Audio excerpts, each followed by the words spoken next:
Hey guys, it's 7:30 on the 28th of August 2012 and this is a Camp NaNo update.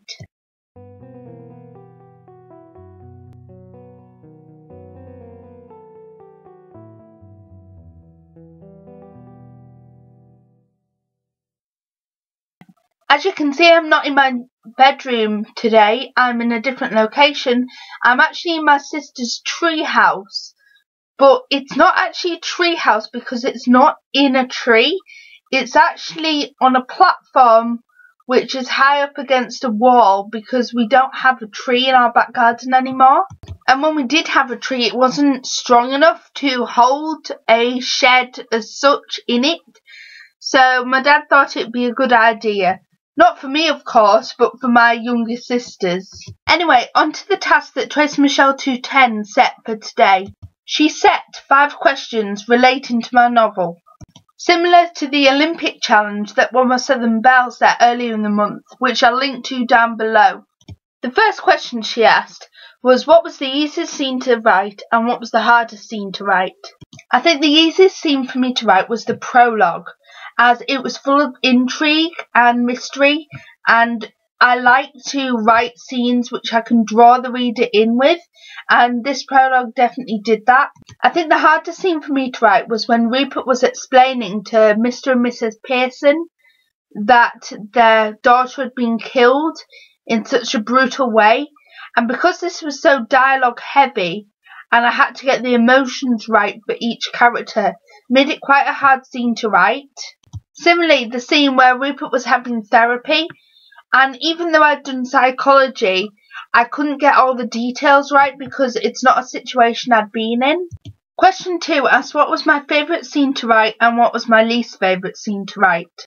My favourite scene was probably the scene where I was describing the mental hospital and describing how the mental hospital looked and how Rupert saw it in his mind's eye. My least favourite scene to write was probably when Rupert's going to an activity group with some other residents in the mental hospital. I think it's because there wasn't much intrigue in that scene. It didn't entice me as much. Question 3 asked what was my favourite line in the whole novel. There were so many lines in my novel, it was hard to pick, but this line stood out more than the rest. He raped and killed her, Jane asked weakly, her eyes now dry from crying so much. It was the nod of the head which broke Jane Pearson's heart, the jolt of the head which confirmed that what she had been thinking was true, the jolt of the head which confirmed that her one and only daughter was dead and was never coming back. I like this moment very much because it's a very powerful scene. It gets right to the core of the novel, right to the main source, and because it focuses mainly on Sophia and what happened to Sophia. So this moment where Rupert's explaining to her parents how she died is very important. Question 4 was, did you learn anything as a writer during your experience of Camp NaNo? Yes, I did. I learned that I can't write to deadlines, and I like to write at my own pace instead of at other people's pace. That's not to say I won't try NaNo again, I probably will, just to see whether I can exceed my word count from this year, as I have done with last year's NaNo novel. And question number 5 is, will I continue the novel after Camp NaNo? And the answer is yes, because as a writer, I want to see where it goes. I want to see how much plot I can run with, and I can only do that if I continue writing it. This task actually links to a comment in which Tracy Michelle 210 said in one of her videos when she was talking about sequels, and she said that some books you feel as though their page is missing or it's been ripped right in half when the author has written it and then decided to write a sequel to it. And when you get to the end of the first book, you think, oh, I'm at the end of this book. Is there pages missing, or is that it?